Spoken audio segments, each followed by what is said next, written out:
مقدمات حاصل کرتے ہوئے اس سے غلطی ہو چکی ہے. یہ غیر معصوم ہے، اسے خطا کا امکان ہے، لیکن پھر بھی معذور ہے کیونکہ اس نے یہ ان علوم کو مد نظر رکھتے ہوئے یہ کام انجام دیا ہے. اب سوال یہ پیدا ہوتا ہے کہ آیا یہ اجتہاد حاصل کرنا ہمارے لیے ضروری ہے سب کے لیے کہ ہم مجتہد بن جائیں یا نہیں؟ یہ واجب نہیں ہے.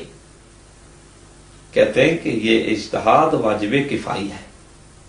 واجب کفائی ہے یعنی کیا؟ اگر 50 افراد میں سے، مثال دے رہا ہوں 50 افراد کی، یعنی اکثر افراد میں سے کچھ افراد اس کو حاصل کر لیں تو باقی اسے ساکت ہو جائے، اس کو واجب کفائی کہتے ہیں. مثلا جنازہ پڑھنا واجب کفائی ہے. مثلا آغا سید موسیٰ رضا صاحب کسی کا جنازہ پڑھ دیں تو باقیوں کے اوپر پڑھنا کیا ہو جائے گا؟ ساکت ہو جائے گا.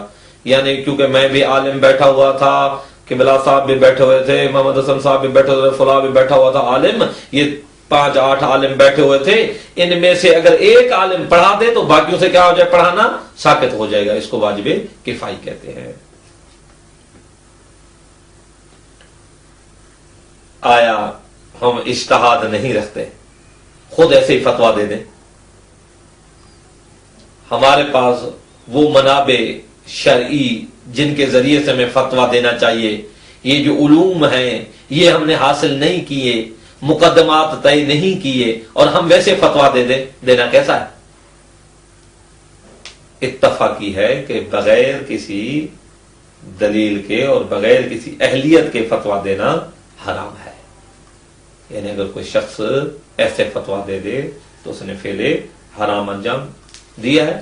اس فتوے کو عروۃ الوثقی جلد نمبر 1 اور صفحہ نمبر 15 پر فقہا نے نقل کیا ہے کہ بغیر اہلیت کے، بغیر اجتہاد کے فتوے کا دینا جائز نہیں ہے.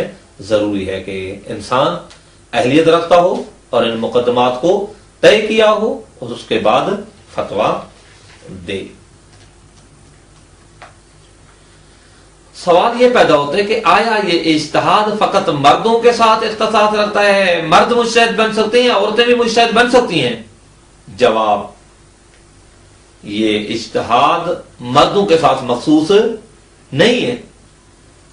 خواتین بھی اجتہاد کو حاصل کر سکتی ہیں،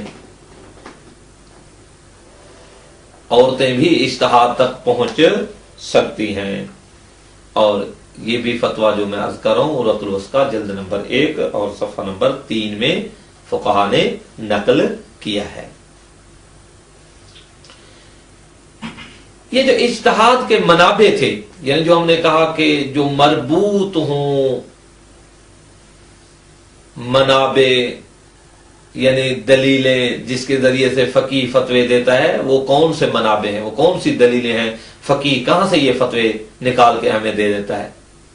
آج کل ہوا چل پڑی ہے کہ بھئی تقلید ہم نہیں کریں گے، تو فقیہ فتوے لاتا کہاں سے ہے؟ فرماتے ہیں کہ اس کے منابع ایک قرآن ہے، ایک سنت ہے، عقل ہے اور اجماع ہے. یہ سنت جو ہیں وہ قول معصوم، فعل معصوم، تقریر معصوم علیہ الصلوۃ والسلام کو شامل ہے. سنت کا مراد، سنت فقط ان تینوں چیزوں کو شامل ہے، نہ یہ کہ فقط سنت جو ہے وہ جو مشہور ہے عرف عامہ میں اور عام لوگوں میں، سنت جو ہے رسول اللہ صلی اللہ علیہ وسلم کی فقط پیروی کو سنت کہا جاتا ہے. ہمارے ہاں پاکستان کے رسم و رواج میں نہیں. سنت معصوم علیہ الصلوۃ والسلام نے جو قول کہا ہو وہ بھی سنت ہے، جو معصوم علیہ الصلوۃ والسلام نے فعل انجام دیا ہو وہ بھی سنت ہے، اور جو تقریر کی ہو معصوم علیہ الصلوۃ والسلام نے، تقریر البتہ یہ تقریر نہیں جو ممبر پہ بیٹھ کر تقریر کرتے ہیں اس کو تقریر کہیں. وہ تقریر کیا ہے؟ یعنی تقریر یہ ہے کہ معصوم علیہ الصلوۃ والسلام نے وظائف شرعی کو بیان کیا ہو افراد کے سامنے، یا کسی معذرت کے ساتھ کسی فرد نے کوئی فعل دیا ہو معصوم علیہ الصلوۃ والسلام کے سامنے، معصوم تکیے میں بھی نہ ہو، معصوم آزاد بھی ہو، اور وہ شخص